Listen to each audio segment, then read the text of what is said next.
Hi guys, welcome back to my channel. This is 100 on Books and my name is Nyambura and I'm here with another weekly roundup. I was just telling my mom right now that I don't really know what to say because I thought I'd only read a book and a half, but it turns out I read three. I'm going to talk about four though because last week I forgot to talk about one, and that's what the one I'm going to start with because, as with last week, I'll talk about them in the order in which they were published. But I will highlight the book which I missed out on last week. Just going to say at the top, it's been a really weird reading week. I got hit by like a reading slump. Not of epic proportions, but not of minor proportions either. I'd been reading The School for Good Mothers by Jasmine Chan, and I'd been warned actually by tweets from Amin, who tweets as Lip Gloss Mafia, that this book would hit a certain way for people who are parents or who are thinking of being parents, but especially people who are coded as female parents or, like maternal figures, or who would be coded as maternal figures in my case. And whew, this book took me on a journey. And when I say took me on a journey, I was kind of obsessed with finishing it for some reason. And so I just kept going. I know anyone else would be like, this is not doing it for me. So at the library, I had gotten a skip the line loan. And so I started reading it. It ended up going back to the library because I was going through it as I read it. And then at some point I was like, I'm sorry, you don't have to suffer. I had to remind myself that I don't have to suffer. And much to be said about the fact that I had to remind myself that I don't have to suffer. Yes, moving on. So, the first book I'll talk about is Ogadinma, or Everything Will Be Alright by Ukamaka Olisakwe. I I'd had this book on my TBR list for a really long time. Please do not look at that want to read list on Goodreads because I do not clean up that list. It's not tidy. Some of those TBR titles have been there since I joined Goodreads and it's been over a decade. So, but I finally picked it up. I don't know why I picked it up this year and not all the time it had been. On my TBR, almost 2 years it had been on my TBR and I hadn't picked it up. But I think maybe I needed something after The School for Good Mothers, and it was interesting. It also tackles motherhood in a very curious way. So Ogadinma, the main character in this book, is a young Nigerian, I don't even want to say woman. She's a girl because when the book opens, she's only 17, and I feel a certain way about calling teenagers women. You know what I'm saying? It's like, this is a child. And this is not a spoiler. She's raped by a man who she's talking to in the hopes of being able to improve her life. And she's basically punished for being raped. Again, not a spoiler. She gets pregnant. She obtains an abortion that goes horribly wrong, which is how her father finds out that she got pregnant. And he basically treats her like she's been sullied, like she's disposable, disposable. And in more than one instance, he shows her how little he values her. But he also does these things that are coded as kind and loving and gentle and generous. And it was really hard for me to sit with that contradiction, as a child and as a possible future parent, just thinking about those contradictions, because the things he would do, I was like, what a man, what a father. And then the also parts it would be like, then this homie really hates his kid, And yeah, it was difficult to read, honestly, because she does not grow up with her mom, and then she ends up leaving her child and starting a new life for herself. And it's coded as an act of great empowerment. And I think it's so important for women to assert themselves, to choose a life for themselves that they want. But there's also that tension of the fact that we are brought up to expect that women, mothers, are the ones that stay, And how do you handle that? As I said, contradiction. But I really enjoyed it, and I'd love to read more from this author. Then the next one I'll talk about is Ring Shout by P. Djèlí Clark, my first P. Djèlí Clark. And I listened to the audiobook narrated by Chani Waits. I read this it was a buddy read with my friend MJ. I'm going to put a link to her Goodreads downstairs because it's quality. And so, yeah, it was a very short audiobook. And the plot follows these four women who are battling the Ku Kluxes, who are something like fantastical version of the KKK. And there's also like a sapphic element, which, we love that stuff in this house. So yeah, like really the content I signed up for. Can't wait to read more P. Djèlí Clark. It was very American. Like there were times when I'd be like,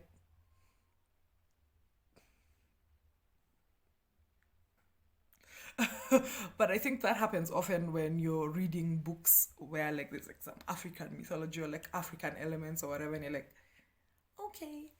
I don't generally go in for fantasy or magic or magical realism or any of those. So it was a great pleasure to read a different sort of book, a break from my norm, and talk with MJ about it, and really just get excited about a new author. Then the next title is And This Is How to Stay Alive by Shingai Njeri Kagunda. I'm really afraid of talking about this book. So of course I'll do what I'm afraid of doing by talking about this book. Mina, let me tell you something. Don't stone me like Kenyans in the comments. Please do not stone me. But I have thoughts about this book, and not all of them are positive. Okay. So let's first talk about what the book is about. Our main character's name is Nyokafi, and her brother Baraka, when the book opens, has committed suicide, and she gets the power to travel across time and essentially keep encountering him. Of course, she hopes that she's going to reverse the course of his life and he's not going to commit suicide.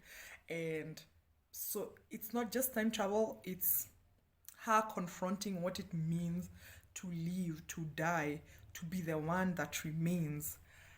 And her brother, Baraka, not a spoiler also, is coded as queer. We're not explicitly told that he's gay, for instance, or he's trans or something, but he's definitely different, like he's not conforming to gender expectations at the very least. Like this is something that we are told in many different ways in the course of this novella, because it's under 120 pages.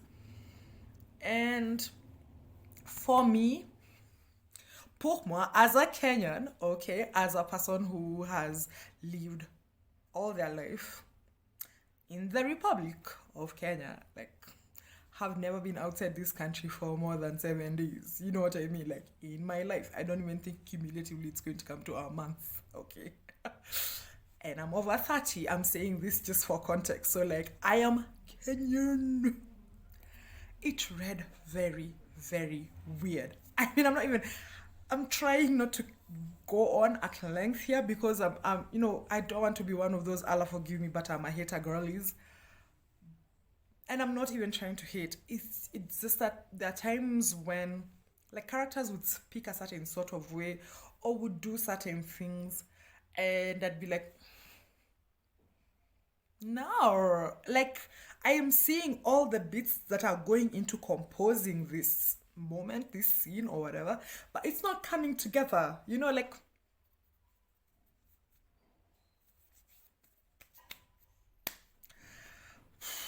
And I always have this fear when I don't love a book by a Kenyan, like I'm being a traitor, like I'm being unpatriotic or something, which is so silly because like that's not my job as a reader. My job is not to be like rah rah Kenya. You know what I'm saying? Like abolish borders. I could just have, as easily have been a Ugandan, or I'm just saying Ugandan because of historical and geographical reasons or whatever.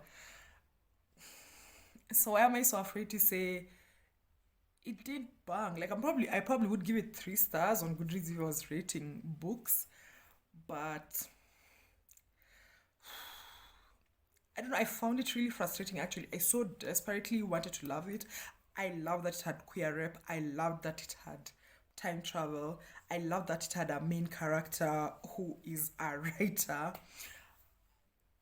Like all of those things are things that I usually, like latch on, but so often I'd be spat out by the book. I'd be going, and the book would be like bloop, and I didn't like it. I did not, and yeah, as I said, like I think for me the biggest thing here is that I feel like a traitor. I feel like I'm saying the wrong thing, and this is also complicated by the fact that Nairobi, which is technically where I live. I don't live in Nairobi, but like if I had to put something down on a form, I wouldn't be able to put down the little village where I live. It's a very small city. It has a very small, let's be honest, literary scene.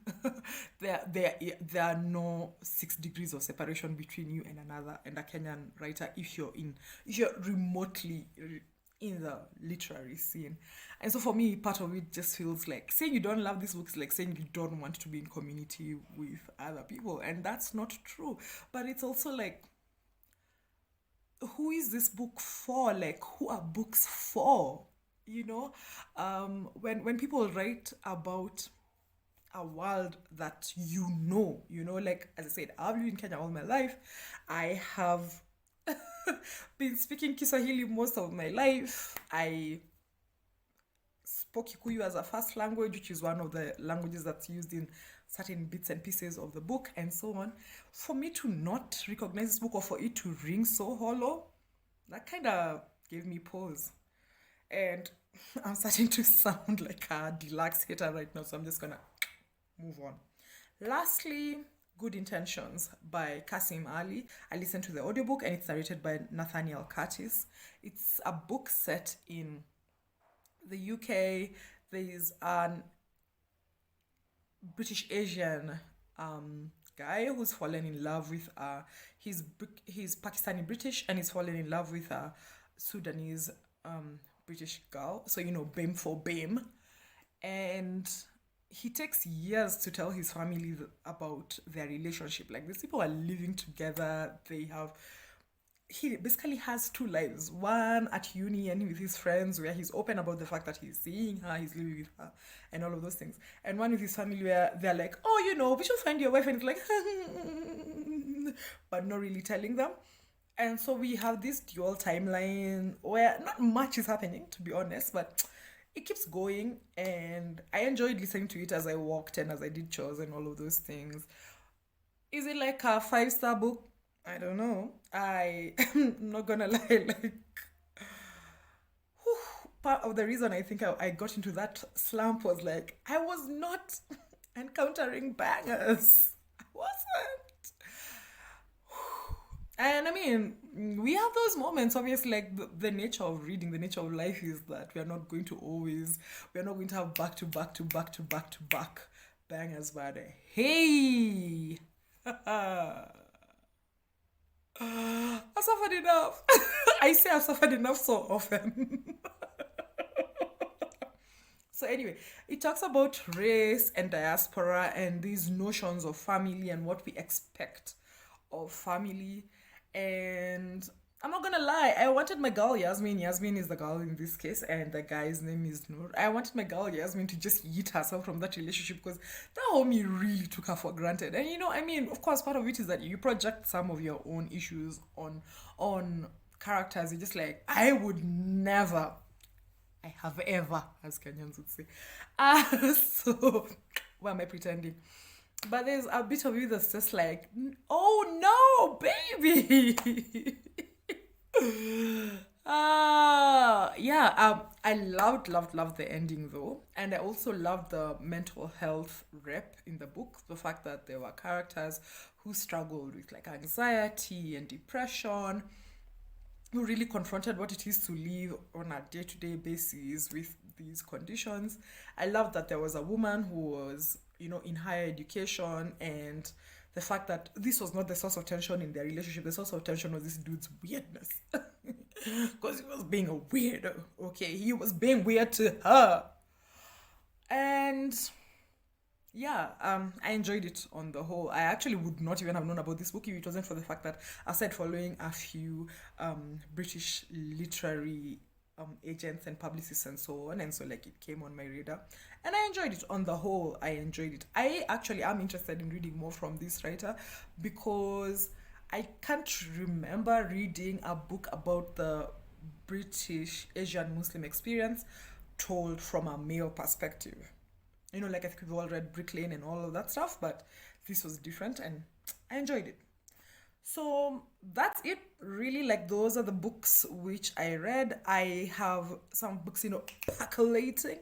I'm not gonna lie, I am struggling right now. I'm going to be away from my little village for a while, for the next week and a half or so, and I'm hoping that that helps me get my reading mojo back because, whew, yeah. So here's hoping next week brings good tidings. Yeah, that's about it from me this week. Thank you for watching. Please like, share, comment, subscribe, and all the good things, and I'll see you soon. Bye.